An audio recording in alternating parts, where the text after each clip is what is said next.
Hello दोस्तों, welcome back to our channel. और आज की वीडियो में हम जानने वाले हैं स्टॉक सिलेक्शन के बारे में। स्टॉक सिलेक्शन जो कि एक इंडिकेटर बेस्ड स्टॉक सिलेक्शन है, उसके बारे में आज हम बात करने वाले हैं। अभी देखिएगा, बहुत से लोग जो मेरे कांटेक्ट में हैं उन सभी को ये इंडिकेटर के बारे में पता होगा और उसकी सारी चीज़ें पता होगी, लेकिन बहुत सारे लोग होंगे जिनको ये पता नहीं है। दैट इज़ वाई मैंने सोचा कि ये वीडियो बनाया जाए जिसके अंदर मैं आपको स्टॉक सिलेक्शन के बारे में बताऊंगा। मोस्ट ऑफ द वीडियोस जो है मेरे उसके अंदर आप देखोगे कि मैं सिर्फ प्राइस एक्शन के बारे में बात करता हूँ, price action based stock selection या फिर प्राइस एक्शन बेस्ड सारी चीज़ें। लेकिन आज की वीडियो में आपको एक इंडिकेटर के बारे में बताना चाहूँगा जो कि बहुत अच्छा काम करता है, जो कि मैं भी बहुत बार यूज़ करता हूँ। दैट इज़ वाई मैंने सोचा कि ये इसके ऊपर एक वीडियो बनाया जाए। देखिएगा, आज का वीडियो जो है ना टोटली रॉ रहने वाला है। इसके अंदर कुछ गलतियां हो सकती है, तो वो छोटी छोटी गलतियां जो है उसको माफ़ कर दीजिएगा। लेकिन वीडियो के अंदर जो सारी इन्फॉर्मेशन देने वाला हूँ ना, वो बहुत ही ज़्यादा अच्छी होने वाली है, जो कि आपकी ट्रेडिंग में आपको बहुत ज़्यादा हेल्पफुल रहेगी। और जो स्टॉक सिलेक्शन के बारे में मैं बताने जा रहा हूँ ना, उसको ज़रूर आप ट्राई कीजिएगा, क्योंकि सही में बहुत अच्छे से काम करता है। इसके ऊपर तो मैं कुछ नहीं बता सकता हूँ, आप जब उसको बैक टेस्ट करोगे तभी आपको पता चलेगा। अभी देखिएगा, आज जो मैं इंडिकेटर के बारे में बात कर रहा हूँ ना, वो है बुलिंजर बैंड। अभी देखिए, बुलिंजर बैंड का नाम सुनते ही मत भाग जाइएगा, क्योंकि इसके अंदर मैं कुछ आपको चीज़ें ऐसी ऐड करके बताऊंगा जिसके कारण आपके स्टॉक्स जो है ना वो बहुत अच्छे से रन करेंगे। As well as stock selection में मेन जो चीज़ होती है ना, वो होती है डायरेक्शन। कोई भी स्टॉक जो होती है ना, उसके अंदर आपको डायरेक्शन पता चले, मतलब ही अगर आपको पहले से पता हो कि अपने स्टॉक की डायरेक्शन क्या है, तो उसके अंदर आपको ट्रेड करने में भी मजा आएगा। एज वेल एज आपके ट्रेड जो है ना वो सक्सेस होने के जो रेट है ना वो भी बहुत ज़्यादा अच्छे हो जाएंगे। मतलब ही कोई फॉर एग्जांपल समझ लीजिए कि ये सपोर्ट है फिर रेजिस्टेंस है। अभी बहुत बार क्या होता है ना कि समझ लीजिए ये कोई एक रेजिस्टेंस है, प्राइस इसके नीचे से धीरे धीरे ऊपर आ रही है। 90% ऑफ द टाइम हम यहाँ पे शॉर्टिंग कर सकते हैं, बराबर। यहाँ पे शॉर्ट के ट्रेड हम ढूंढते हैं, यहाँ से प्राइस नीचे जा सकती है। प्राइस अगर ब्रेक भी हो जाए तो भी इसको हम इस टाइप से ट्रेड कर सकते हैं। लेकिन क्या होता है, बहुत बार आप देखोगे प्राइस ऐसी जाती है और फिर ये फेल हो जाती है। आप यहाँ पे शॉर्ट कर सकते थे, लेकिन आपने यहाँ पे बाय कर लिया, आपका एसएल हो गया।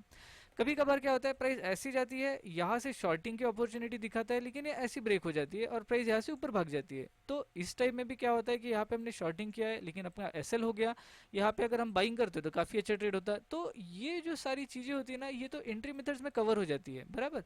लेकिन ये जो मैंने आपको 4 एग्जांपल बताया ना, इसमें एक मेन क्राइटेरिया है, वो है डायरेक्शन का, बराबर। अगर आपको पहले से डायरेक्शन पता होना तो आपके ट्रेड काफ़ी अच्छे भागेंगे। मतलब ही देखिएगा क्या होता है, अभी ये जो मैंने 4 एग्जांपल बताया ना, इसके अंदर डायरेक्शन पता नहीं थी, इसके कारण हम डायरेक्टली क्या कर रहे थे ना, प्राइस आई हमने शॉर्ट कर लिया, प्राइस ब्रेकआउट हो गई हमने बाय कर लिया, इस टाइप से हम देख रहे थे।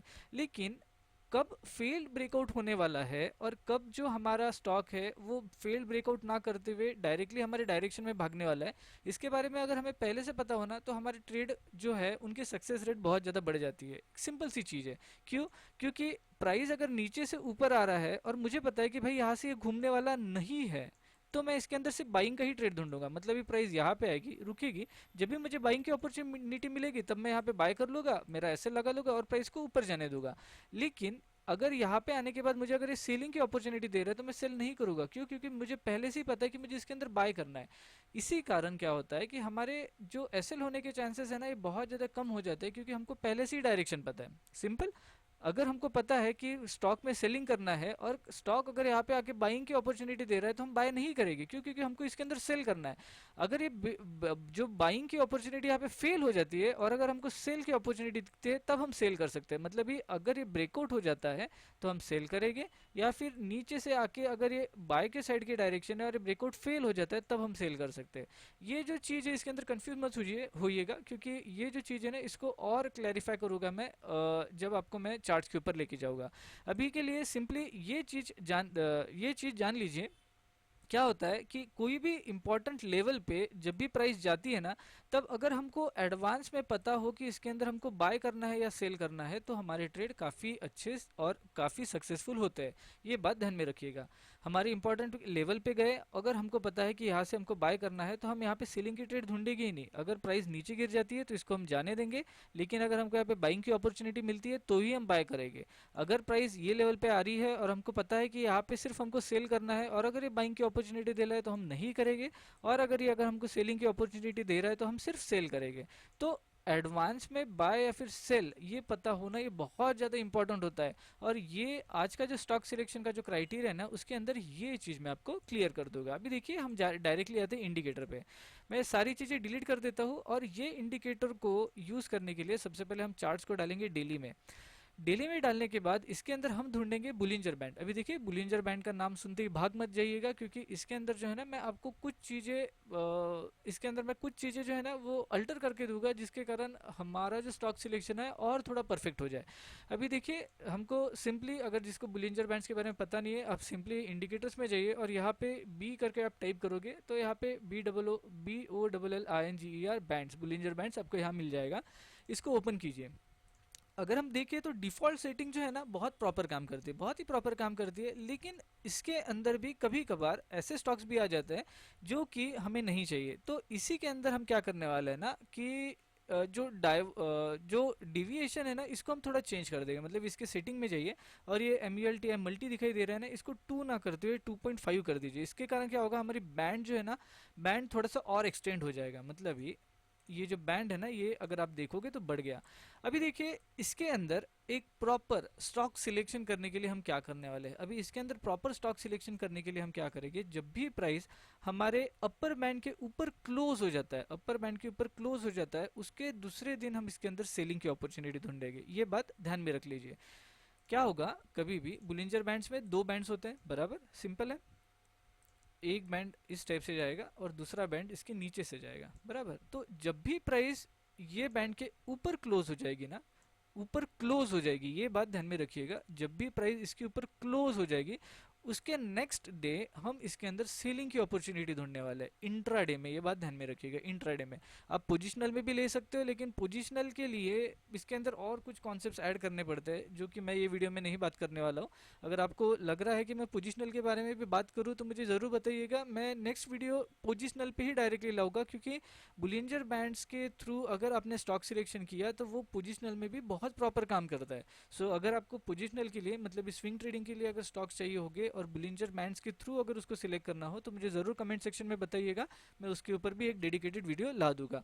अभी फिलहाल में हम इंट्राडे के लिए डायरेक्टली बात करते हैं। देखिए 2 बैंड रहते हैं, अपर बैंड के ऊपर जब भी प्राइस डेली में क्लोज हो जाती है उसके दूसरे दिन हम इसके अंदर सेलिंग के लिए ढूंढेंगे। वैसे ही अगर प्राइस लोअर बैंड के नीचे क्लोज हो जाता है तो इसके नेक्स्ट डे हम इसके अंदर बाइंग की अपॉर्चुनिटी ढूंढेंगे। तो ये बहुत ही सिंपल क्राइटेरिया है। इसके अंदर हमने सिंपली क्या किया ना, बुलिंजर बैंड्स का जो डेविएशन है इसको चेंज करके 2.5 कर दिया है और इसके बाद हम स्टॉक सिलेक्शन देखने की कोशिश करते हैं। अभी देखिए क्या हो रहा है, प्राइस जब भी इसके ऊपर क्लोज होती है सेकेंड डे हम इसको सेलिंग के लिए देखने वाले हैं।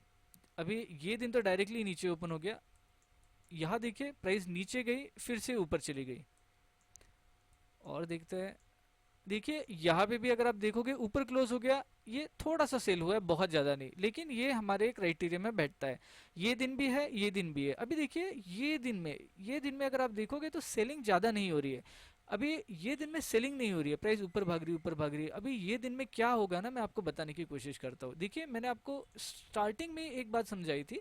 स्टार्टिंग में मैंने आपको क्या बात समझाई थी, अगर हमको स्टॉक सिलेक्शन करने के वक्त अगर पहले ही पता हो कि क्या होने वाला है या फिर हमको क्या करना है और वही डायरेक्शन में अगर स्टॉक भागता है तो ही हम ट्रेड करेंगे। सो हम क्या ढूंढने वाले हैं ना, ये स्टॉक में मतलब ये समझ लीजिए ये दिन था या फिर ये दिन था, हम क्या ढूंढने वाले हैं, इसके अंदर सिर्फ सेलिंग की अपॉर्चुनिटी ढूंढने वाले हैं। That is why price Bollinger band के ऊपर तो चली गई, हमको पता है कि हमको दूसरे दिन इसके अंदर सेलिंग करना है, लेकिन प्राइस तो इसके हम ऐसी दिखाई दे रही है कि ये तो ऊपर ही गई हुई है। तो हम क्या करने वाले हैं ना कि यहाँ पे सेलिंग की अपॉर्चुनिटी देखने वाले हैं, ये दिन में सेलिंग की अपॉर्चुनिटी देखने वाले हैं। सो मोस्ट प्रोबेबली प्राइस क्या करेगी ना, हमारी इंपॉर्टेंट लेवल पे जाएगी और यहाँ पे जाने के बाद हमको सेलिंग की अपॉर्चुनिटी देगी ही नहीं, वो रुकेगी, ऊपर भाग जाएगी। वो प्राइस आएगी या फिर जिगजैग में ऊपर चली जाएगी, रेंज बनाएगी, ऊपर चली जाएगी। इसके अंदर हमको सेलिंग की अपॉर्चुनिटी देगा ही नहीं। और अगर हमको सेलिंग की अपॉर्चुनिटी मिलती है तो ही हम सेल करेंगे, तभी जाके हमारे जो ट्रेड है ना वो कुछ इस टाइप से बनेंगे। कहा गया कुछ एग्जाम्पल इस टाइप से बनेंगे, बराबर। सो जब हमको क्लियरली पता होता है ना कि हमको किस स्टॉक में सेल करना है, किस स्टॉक में बाइंग करना है, तब सबसे ज़्यादा प्रॉपर हमारी कोई भी स्ट्रेटेजी काम करेगी। देखिए ये हमेशा ही काम नहीं करेगा, लेकिन ये जब भी काम करेगा ना तब आपको एक तो प्रॉफिट देगा या फिर आपको एंट्री ही नहीं देगा, ये बात ध्यान में रखिएगा। और ये क्राइटेरिया आपको बहुत ज़्यादा प्रॉब्लम से सेव करेगा। क्यों? क्योंकि जब आपको पता है कि स्टॉक ओवरसोल्ड हो गया है तब हम सिर्फ सेलिंग देख रहे हैं, बराबर। और जब भी स्टॉक जो है वो ओवर बॉट हो चुका है तब हम इसके अंदर बाइंग देख रहे हैं, सॉरी, यहाँ पे ओवर बॉट हो गया था तो हम सेलिंग देख रहे थे, और यहाँ पे ओवर सोल्ड हो गया है तो हम बाइंग देखने वाले हैं। तो देखिए यहाँ पे भी अगर आप देखोगे ना, यहाँ पे प्राइस नीचे ही नीचे गिर रही है, नीचे ही नीचे गिर रही है, तो ये दिनों में आपको बाइंग की अपॉर्चुनिटी मिलेगी ही नहीं। क्यों? क्योंकि जब भी आपको बाइंग की अपॉर्चुनिटी मिलेगी ना, प्राइस ऊपर ही रिवर्स होता है, लेकिन रिवर्स की अपॉर्चुनिटी नहीं मिल रहा है, मतलब समझ लीजिए कि प्राइस और नीचे ड्रॉप होने वाला है। यहाँ पे देखिए प्राइस ऊपर क्लोज हो गई, आप ये दिन में सेल कर सकते हो। हमेशा ही हमारे ट्रेड्स जो है वो काम नहीं करेंगे, लेकिन आपके ट्रेड्स जब भी काम करेंगे ना तब प्रॉपर काम करेंगे या फिर आपको एंट्री ही नहीं देंगे। ये मेन क्राइटेरिया है हमारे बुलिंजर बैंड्स के स्टॉक सिलेक्शन के स्ट्रेटेजी का। इसके अंदर देखिए, ये तो एक एग्जांपल डीवीएस लैब का लिया था, आप कोई भी स्टॉक सिलेक्ट कर लीजिए, कोई भी कर लीजिए, आपको यही दिखने वाला है। देखिए, जब भी प्राइस ऊपर जाती है नीचे गिरेगी, जब भी प्राइस ऊपर जाती है नीचे गिरेगी, जब भी प्राइस नीचे जाएगी ऊपर ऊपर उठने की कोशिश करेगी। यहाँ पे देखिए फिर से प्राइस नीचे गिरी, यहाँ से ऊपर उठने की कोशिश हुई है, यहाँ पे ऊपर क्लोजिंग कर दिया, फिर से इस दिन नीचे गिर गई। तो देखिए ये जो स्टॉक सिलेक्शन है बहुत ज़्यादा प्रॉपर है, बहुत अच्छे से काम करता है। लेकिन इसको एक बात ध्यान में रखना है कि जब भी आप डायरेक्शन डिसाइड करो, मतलब भी ये ऊपर के क्लोज, ऊपर बुलिंजर बैंड के ऊपर क्लोज हो गया, इसके दूसरे दिन आपको एक बात ध्यान में रखना है, तो आपको सिर्फ एक ही ट्रेड करना है, एक ही ट्रेड यानी एक ही डायरेक्शन में ट्रेड करना है। क्योंकि अगर आप सोचोगे कि नहीं यार भाई प्राइस इसके ऊपर गई है और इसके ऊपर जाने के बाद हमको तो बाइंग की अपॉर्चुनिटी दिख रहा है तो हम शायद बाय कर ले इधर, नहीं, आपकी ट्रेड गलत हो जाएगी। यहाँ जाने के बाद आप सिर्फ सेल के ही ट्रेड ढूंढिए, तो आपको ऐसे ट्रेड मिलेंगे जो कि आपको प्रॉपर रिस्क टू रिवॉर्ड देगी, या फिर आपको ट्रेड मिलेगी ही नहीं। सो ये जो क्राइटेरिया है ना दोस्तों, ये आप एक बार ट्राई करके देखिए, आपको बहुत ज़्यादा हेल्प होगी। मुझे पता है कि बहुत से लोगों को स्टॉक सिलेक्शन में दिक्कत होती है। ये एक सिंपलेस्ट फार्मूला है जिसके कारण आप अच्छे से अच्छे स्टॉक सिलेक्ट कर पाओ, और आपकी ट्रेडिंग स्टाइल जो है ना वो गारंटी से इंप्रूव हो जाएगी। बस ट्राई कीजिए। ये वीडियो में बस इतना ही दोस्तों, और भी स्टॉक सिलेक्शन के बहुत सारे क्राइटेरियाज है। एक स्टॉक सिलेक्शन के ऊपर जो वीडियो है ना वो एक 3G एनालिसिस के ऊपर है। 3G एनालिसिस के ऊपर का जो वीडियो है ना वो मैं आपको लिंक डिस्क्रिप्शन में एज वेल एज स्क्रीन के ऊपर आपको नजर आ रही होगी, आप वहां से चेक कर सकते हो। अगेन अगर आपको एंट्री मेथड्स या फिर लेवल्स वगैरह ढूंढना होगा तो उसके भी वीडियोस आपको डिस्क्रिप्शन में एज वेल एज स्क्रीन के ऊपर नजर आएंगे, आप वहां से चेक कर सकते हो। ये वीडियो में बस इतना ही। थैंक्स फॉर वॉचिंग, मिलते हैं नेक्स्ट वीडियो के साथ, बाय।